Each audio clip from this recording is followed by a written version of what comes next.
All right. It's pretty rare that someone says something that is so likely true that it actually shocks Tucker Carlson. Well, Jack Posobiec was on with Tucker, and he had some pretty spot on things to say about the relationship between the intelligence community and who actually holds power in the United States, right? And I don't even want to preface it too much. This is stuff you have got to hear. Every president since then has either had to come directly from there, like George H.W. Bush, who was the director of CIA before he became president, or been at least acquiescent to their whims and gone along with their wars, gone along with whatever it is that the plan is for the empire. And then 2016 happens like by accident. And because, who would have thought this guy could come in and take over? And so you have this problem. You're trying to get him out of office the entire time. You're trying to bat him down, kick him off the beachhead but at the same time, you're also infiltrating and you're going through the administration. You're planning your people in to at least subvert as much as possible. But it never really goes anywhere because at the end of the day, he's still not one of yours. So then you get rid of him in 2020. Then finally, you have the opportunity to take another bite at the apple. Somehow the lawfare doesn't work. Somehow all of these things don't work. You always know that you have a nuclear option in a situation like that. And the nuclear option is like November 1963. Yeah, just murder the guy. But you wouldn't want to do that first. And this was something that the East Berliners understood and the Stasi understood, that if you can just you can assassinate someone's personality, then that's so much easier than just actually killing them. But then social media comes around. In social media, you don't have those tools anymore. And suddenly you don't have control of the narrative. The narrative gets lost to you. So through social media, suddenly people can connect and say, hey, have you noticed this thing? Yeah, I noticed that thing. Did you notice that? I noticed that thing. But the media doesn't seem to be talking about this. And yet when you could say, well, wait a minute, I'm here. I can see it. This is actually happening in front of my eyes. Here's a video of it. Oh, by the way, and I can show you what's going on in real time through live streams, et cetera, et cetera. And so this becomes a massive, massive problem.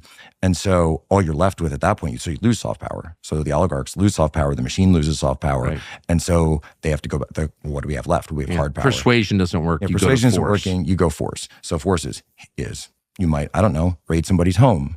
And you might say that there's some documents there that they shouldn't have. And then handcuffs, then convictions. But if that doesn't work, the nuclear option of November 1963 is always on the table. Yeah. Hypothetically, Tucker, The reference to 1963, obviously, you guys are a sharp group. You know exactly what he's talking about. And look, man, I'm not here to tell you that everything Jack said right there is true, but I will agree with him that we are fed a constant stream of lies. I mean, just all the time, just lies. I mean, constantly. I mean, just look at the last month alone. Thinking people have been complaining about Joey's cognitive abilities for years. And just in the last few weeks, we've gone from the greatest president ever to he can't win to that he's not going anywhere to resigning the campaign, but still apparently fit enough to be president. And at every step of the way, just lie after lie after lie. And now, to cap it all off, literally everything that led us to this point has christened Joe Biden as some true deep American hero. And it's insane. And all Jack is saying is that the same people that covered every single bit of that up were also responsible for the safety of Donald Trump. And obviously they can't be trusted. Obviously none of this stuff can be trusted. And if Jack is right, he's also right that the machine really is losing control. Leviathan would not be revealing itself right now if it didn't have to.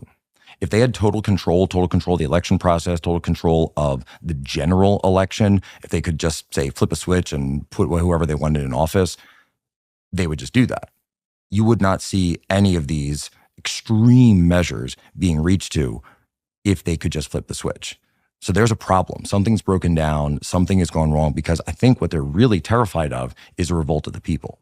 That is literally the only thing that they fear. They fear you. And they always have, and they always will. And I think we're really, really, really seeing that right now.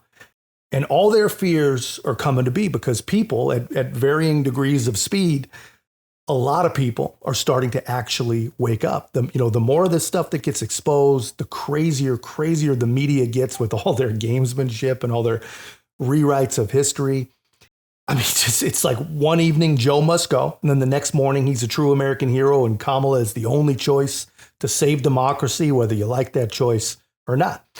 this is the kind of stuff that wakes people up. And honestly, I think Jack is right. You know, for all the pitfalls and all the problems, social media might actually be the key. You know, they can control only so much on social media. They can control the actual media, the liberal corporate media, all they want, but there's only so much control they can really have over these giant social media networks. But that's just my take. I thought you'd appreciate seeing that.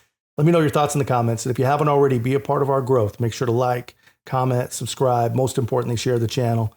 I'll see you in the next one.